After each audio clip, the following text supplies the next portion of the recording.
Marilyn Carter stood on her son's front porch holding a carefully wrapped birthday present, unaware that the next few minutes would change the way she saw her family forever.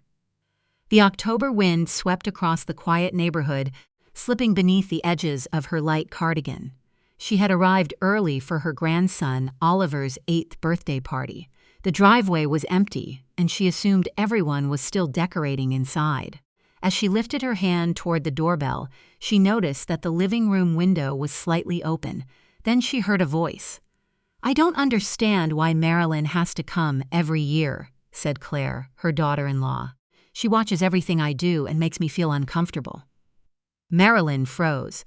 The blue paper around Oliver's gift tightened beneath her fingers. "She's my mother," her son Ryan replied quietly. "But she doesn't fit in with our friends." Claire continued. "Just tell her Oliver isn't feeling well. Say he has a fever." Ryan mumbled something Marilyn couldn't understand. "I'm serious," Claire said. "Call her now, tell her not to come, and remind her about Oliver's birthday money. We still need it for the new outdoor furniture." Marilyn stared at the closed front door. For years, she had helped Ryan and Claire whenever they needed something.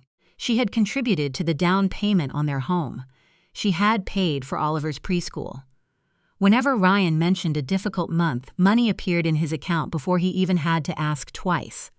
Yet, standing outside their house, Marilyn understood how they viewed her, not as a mother, not as a grandmother, as a source of money. She didn't ring the bell.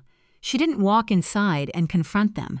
She knew Claire would cry, deny everything, and somehow turn herself into the victim.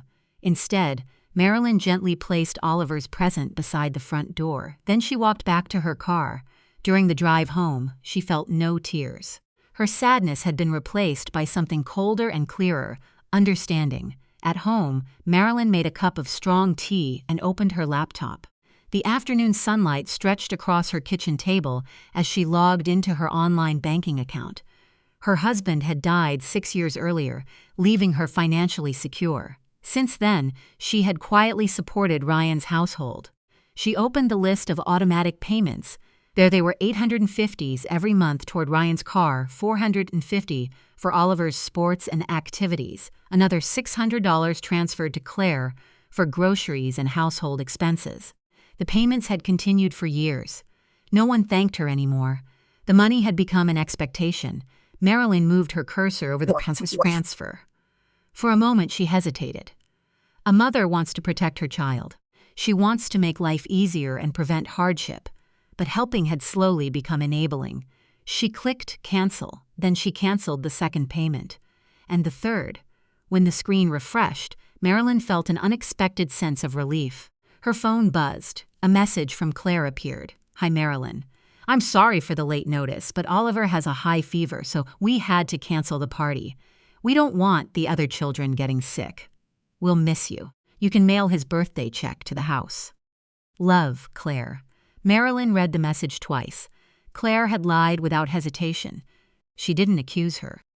She didn't explain that she had heard the conversation through the window. Instead, Marilyn smiled faintly. The following morning, she drove to a nearby pharmacy and bought a large, decorative envelope. Back home, she opened a spreadsheet on her computer. In the first column, she wrote the dates. In the second, the amounts. In the third, the reasons. She reviewed the previous 3 years.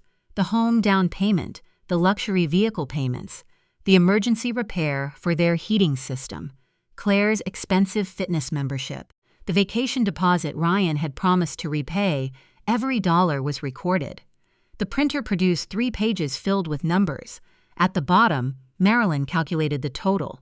The amount was far larger than she expected. She drew a thick red line beneath it and wrote, "The family bank is permanently closed souls." She folded the papers and placed them inside the envelope. That afternoon, Marilyn drove to Ryan's neighborhood. She slipped the envelope into their mailbox and raised the red flag. Before leaving, she glanced toward the porch. Oliver's blue birthday present was gone. They had taken the gift without realizing she had ever been there. Marilyn started the car and drove away.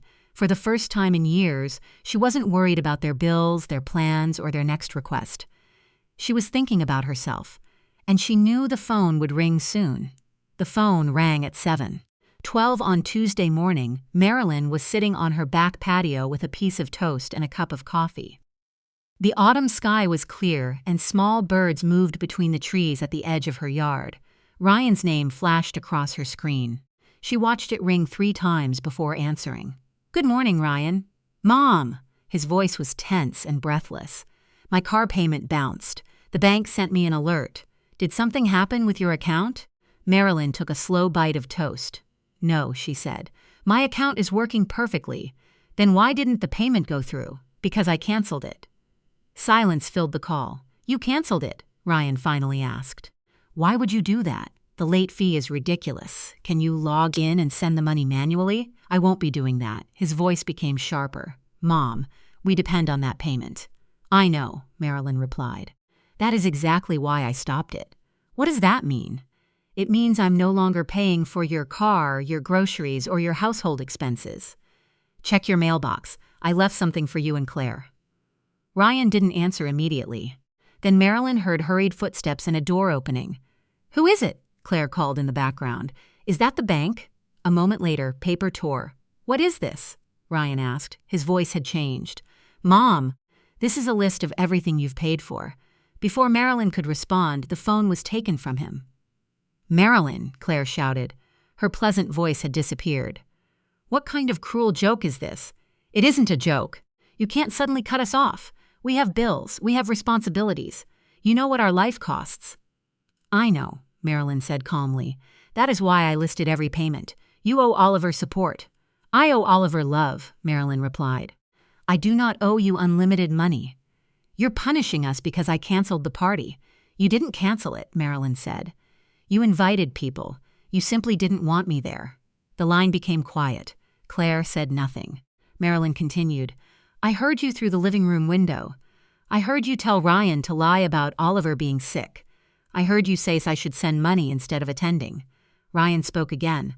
"Mom, we didn't mean." "You meant every word." Marilyn ended the call. She blocked Claire's number and placed the phone face down on the table. But closing the financial account wasn't enough. For years, Ryan and Claire had treated Marilyn's garage like a free storage unit. Half the space was filled with their boxes, furniture, seasonal decorations, and belongings they didn't want inside their own home. Marilyn walked into the garage and switched on the overhead lights. Cardboard boxes covered one wall. Plastic containers held Claire's designer clothes. Ryan's golf clubs leaned beside an old leather chair. Marilyn rolled up her sleeves. She began moving everything outside, one box at a time. The work was exhausting. Dust covered her hands, and her back ached. But after 3 hours, the garage was empty. For the first time in years, she could see the entire floor. Marilyn took a photograph and sent it to Ryan. "Your belongings are on my driveway.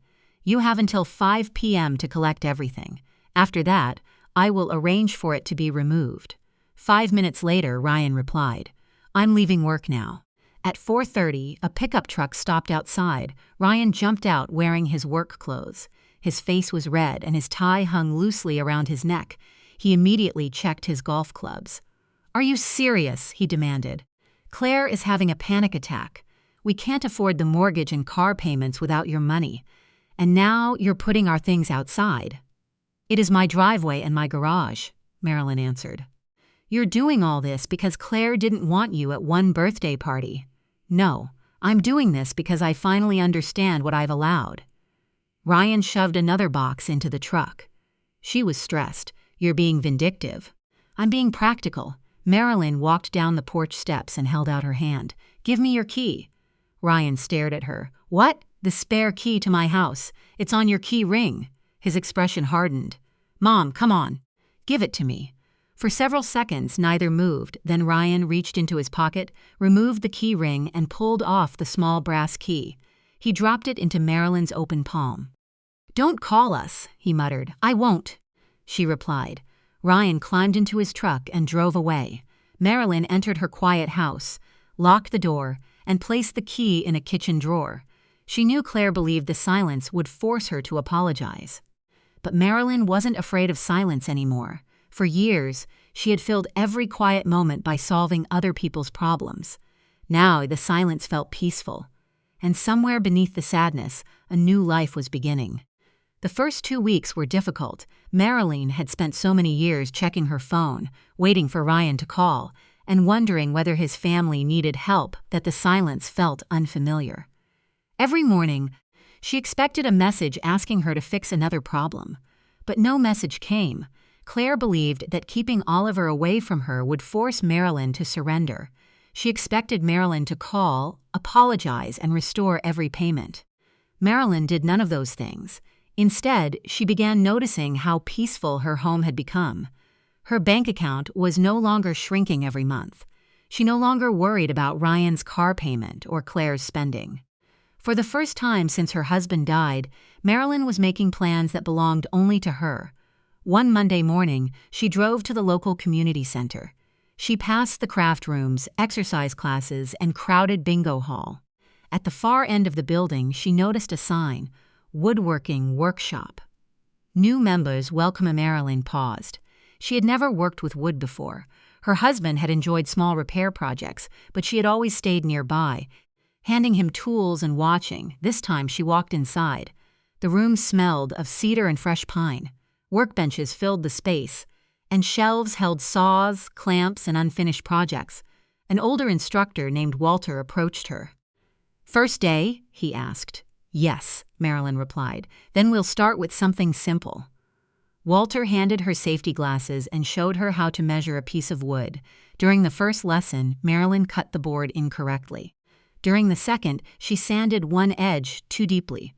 But nobody criticized her. The other members laughed about their own mistakes, drank inexpensive coffee, and discussed different types of wood. Nobody asked Marilyn for money. Nobody expected her to solve a problem. Nobody treated her kindness like an obligation. 3 days each week, Marilyn returned to the workshop. She made a small birdhouse, then a picture frame. Later, she built a wooden box with a carefully fitted lid. Each project gave her confidence. One afternoon, Walter suggested that she try something more difficult. "What about a toy boat?" he asked. Marilyn smiled. "Oliver would like that." She selected a smooth piece of wood and began shaping it. The project took several weeks. She carefully carved the hull, sanded every edge, and painted the sides bright blue. When she finished, the little boat looked better than she had imagined. Marilyn was running her fingers over the polished surface when the workshop door opened. Cold air entered the room. "Mom?" She recognized Ryan's voice immediately. Marilyn slowly removed her safety glasses. Ryan stood near the entrance with his hands inside his jacket pockets. He looked exhausted. The confident man who had once expected her financial support without question was gone. Dark circles surrounded his eyes, and his shoulders appeared heavy. "Can I buy you a coffee?" he asked. Marilyn studied him. Then she nodded. They walked to a small diner across the street. The waitress seated them in a worn vinyl booth and brought 2 cups of black coffee. Ryan wrapped both hands around his mug. For several minutes, he said nothing. Finally, he looked down. "Things are difficult," he admitted. Marilyn waited. "Claire had to take extra shifts," Ryan continued. "The car was repossessed last week. We bought an older sedan. That must have been stressful." It was. Marilyn took a sip of coffee. Ryan cleared his throat. "We have an idea." She already knew a request was coming. "Claire is going back to work full-time," he explained. "Childcare is expensive. Our basement has plumbing and we could fix it up." Marilyn placed her cup on the table. "What are you suggesting?" "You could move in with us," Ryan said. "You wouldn't pay rent. You could watch Oliver while we work." For a moment, Marilyn stared at him. They had lost their free money. Now they wanted free childcare. They expected her to leave her home, live in an unfinished basement, and become their full-time nanny. A laugh escaped her. It was not cruel. It was genuine disbelief. Ryan's face fell. "Mom, please." "I am not your nanny," Marilyn said. "And I will not become a basement tenant. Claire is overwhelmed. We need help. You need someone to replace the money you lost." Ryan lowered his eyes. Marilyn leaned forward. "I heard what Claire said before Oliver's party. I also heard you remain silent." "I know," Ryan whispered. "I should have defended you." "Yes, you should have. I'm sorry." Marilyn believed he regretted the consequences. She wasn't sure he understood the damage, but she loved her son. I want a relationship with Oliver, she said. You can bring him to the park on Saturdays. Just you and him. Claire will not come. Ryan looked surprised. And if we agree, I'll be there. He slowly nodded. For the first time, Ryan understood that Marilyn's love remained, but access to her money, home, and time would no longer come without respect. Marilyn picked up her purse. Her life was finally moving forward, and she had no intention of returning to the role they had created for her. Saturday arrived cold and bright. Marilyn sat on a wooden bench near the pond, her hands resting on the canvas bag beside her. The trees around the park had turned shades of gold, orange, and deep red. Dry leaves moved across the walking path whenever the wind passed through. She kept looking toward the parking lot. Part of her wondered whether Ryan would come. Another part expected him to cancel at the last minute. At exactly noon, an older silver sedan entered the parking area. The paint was faded and a small dent marked the rear door. Ryan stepped out first. Then he opened the back door and helped Oliver remove his seatbelt. Claire was nowhere in sight. Ryan had respected the boundary. Oliver looked across the park and immediately spotted Marilyn. "Grandma!" he shouted. He ran across the grass with his jacket unzipped and his backpack bouncing behind him. Marilyn stood and opened her arms. Oliver hugged her tightly. She held him for several seconds, feeling the warmth of his small arms around her waist. "You've grown again," Marilyn said. "Soon you'll be taller than me." Oliver laughed. "I'm already taller than Grandma's kitchen table." "That is true," Marilyn replied. "But the kitchen table doesn't wear shoes." He laughed louder. Marilyn reached into her canvas bag. "I made something for you." She removed the small wooden boat. Its sides were painted bright blue. The edges were smooth, and a thin layer of protective coating made the wood shine. Oliver's eyes widened. "You made that?" "I did. By yourself. With help from my instructor." Oliver held the boat carefully. "Can it float? That's what we're going to discover." They walked toward the pond. Oliver placed the boat on the water. At first it moved slowly. Then a light breeze pushed it away from the shore. "It works!" Oliver shouted. Marilyn smiled. Across the pond, Ryan stood quietly. He watched his son play before walking toward the bench. "Thank you for coming," he said. "I promised I would." Ryan sat at the far end. For several minutes, they watched Oliver guide the boat with a long stick. Ryan looked different. He no longer wore expensive clothes or carried the confidence of someone who expected every problem to disappear. His jacket was worn, and there was tiredness in his face. But Marilyn noticed something else: humility. "How are things?" she asked. Ryan looked toward the water. "We're managing. That means we sold some furniture. Claire is working more hours. I picked up weekend work." Marilyn nodded. He didn't ask for money. That mattered. "The mortgage is still difficult," Ryan admitted. "We're considering moving somewhere smaller. That may be wise." He sighed. "I should have listened to you years ago." Marilyn didn't respond immediately. "I kept saying yes," she said. "Every time you needed money, I believed I was helping." "You were helping." "No," Marilyn replied. "I was preventing you from learning how to manage your own life." Ryan lowered his head. "I didn't realize how much we depended on you." "You didn't need to realize it because I made everything comfortable." A quiet moment passed. Then Ryan said, "Claire is still angry." "I expected that. She thinks you're punishing us." "I'm not. She says you're trying to control our lives." Marilyn looked at him. "I stopped controlling your life when I stopped paying for it. You are free to make your own decisions. You are simply responsible for the results now." Ryan had no answer. Oliver ran back toward them. "Grandma, the boat went all the way to the rocks." "Then we should rescue it," Marilyn said. They walked together. For the next hour, Marilyn played with Oliver. They collected colorful leaves and placed them inside his backpack. They watched ducks move across the water. Oliver told her stories about school and showed her a drawing he had made. Marilyn listened carefully. She realized she had missed these simple moments. Before, every visit involved bills, favors, or financial requests. Now there was only family. When it was time to leave, Oliver hugged her again. "Can I come next Saturday?" "Yes," Marilyn said. "As long as your father brings you." Ryan smiled slightly. "We'll be here." After the car disappeared, Marilyn remained on the bench. She felt peaceful. Her relationship with Ryan had not been repaired completely. Trust would take time, but the rules were clear. She would not become their emergency bank. She would not live in their basement. She would not accept disrespect in exchange for seeing her grandson. She returned home and opened the garage. The empty space made her smile. She parked her car inside and looked around. For years, the garage had held other people's belongings. Now it held room for her future. That evening, Marilyn returned to the woodworking workshop. Walter examined the boat. "Looks like your grandson enjoyed it," he said. "He loved it." You're getting good at this," Marilyn smiled. "I think I'm just getting started." She picked up a new piece of wood. This time, she wasn't building something for anyone else. She was building a small table for her own home. And with every careful measurement, Marilyn understood that independence was not loneliness. It was the freedom to choose who she wanted to be. Winter arrived slowly. The trees around Marilyn's neighborhood became bare, and frost covered the edges of the sidewalks each morning. But inside her home, life felt warmer than it had in years. The Saturday visits continued. Ryan brought Oliver to the park every week. Sometimes they walked beside the pond.